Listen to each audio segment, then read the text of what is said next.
of the report of the Ethics Committee chaired by Senator Neda and of other contributions that have been made, including the very, very insightful summary by the Senate leader. I thought, because you have encouraged us, sir, regardless of what my dad said, that you have no friend, I think you have friends. It would be dangerous for you to lead yourself to the conclusion that you don't have friends. How can you preside over affairs of enemies or people you don't trust? That trust line between the leadership and the followership must be serviced. But it can be brought under test in moments like this. My advice is that the quality of a leader is tested when you are under severe provocation, how you manage it, which is why I appreciate the way you have even admitted to more complaints as if nothing had gone wrong. Sometimes in leadership we face those temptations. I thought I should share with my very good friend and sister and also our in-law my experience on the floor of this Senate. I went on China television, in my opinion, to defend the Senate. When we were being accused of spending money here and there, I said, no, I bought my own furniture, etc. A distinguished senator said I had breached his privileges. On that occasion, some people spoke in my favor. But there were few who insisted that what I said was in bad taste. I asked myself there and then, who will cast the first stone that he has never lied? Sorry, he has never erred, if I have actually erred. But on this occasion, my intention was to defend the institution. And yet, some members felt offended. I have been a governor for 8 years. I was re-elected. I didn't do a receipt. I chairman the governing party for 2 years. I was removed. I didn't go to court. So once I noticed that there were some senators who felt that my comment was embarrassing to them, for me, it is a mark of strength to admit that not being my intention,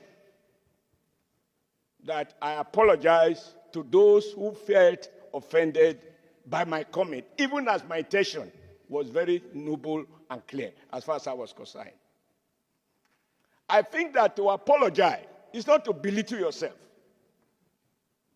And even the Holy Bible says, and this is where I want to appeal to those who have taken very strong stand, that any sin we commit,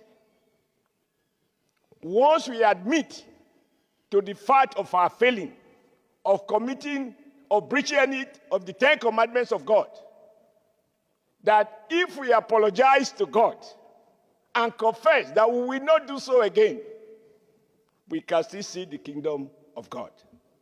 I think it is based on this logic that the committee created a window. And I also know that on the previous occasion, that sort of window, even though not stated, was exploited for a former chief whip. So I don't want to go into the merits because there is nothing new to be said. I just want to appeal to distinguished Senator Mrs. Udwanga that everyone that has spoken cannot possibly be coward or foolish. The truth of the matter is the rules are binding. They are enforceable. They are potent. I wasn't in the Senate that day. I was in Benin. When I saw the fireworks on television, I thought it was something else, but I don't know because initially I didn't know what the issues were. When I was told it's about change of seat, Sir, my seat has been changed. The only thing that the committee couldn't do is to change my person and my values. And thank God, as President Tribunal has said repeatedly, no matter how short a man is, he can see the sky. So my seat will change, but my views have not changed about anything that I want to speak on. I think that is the beauty of democracy.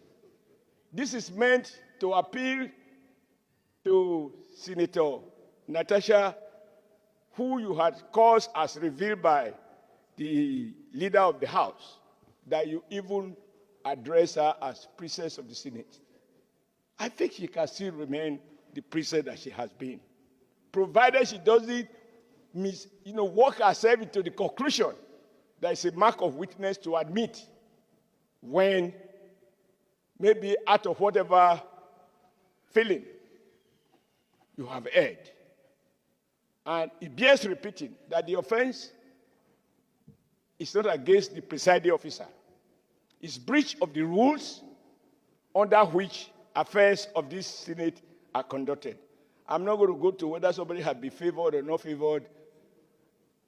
In life, what you didn't think is a favor, somebody else will see it as a favor. So I want to appeal to you, Mr. President. It's not an easy thing to sit there and issues of change of seat. That's what I want to comment on. Issues of change of seat degenerated to the kind of fireworks that we saw on television. And of course, for those who talk about social media, why are they social media? That is the way it works. So I conclude, sir. I thank you for allowing me to speak, and I apologize to the Senate leader that I'm speaking after he had spoken. But this is the time you had acknowledged me to speak. I think that the committee, if you follow the sequence, issues of discrimination cannot be proven. It is actually the opposite. That under your leadership, distinguished Senator Mrs. Uduaghan can claim victimization based on facts. And I urge her to reflect deeply about tomorrow, because she can do nothing about yesterday, but she can mend by recognizing that to apologize for what you have found to be wrong is not a mark of weakness. And to our colleagues, I think rebuilding our collective image is necessary. I had occasion to say that once you have been stripped naked in the market, how much more can you cover, since everybody has seen it? But then I also then asked myself subsequently, because you were stripped naked in the market, should you continue to walk naked all over the country? The moment you realize you have been naked, we are told that when a madman realizes that she's naked, if you begin to wear clothes, then you know he's regaining sanity. It is not a mark of weakness. So I don't want to be on the side of peace. And I don't want all of us to be hawks. In this case, we need some doves to, temper the general feeling in the Senate. I don't think there's any division. No one has questioned the facts as they are, and facts are stubborn. You can wrestle with the fact, you can wrestle with the truth, but you can't defeat the truth.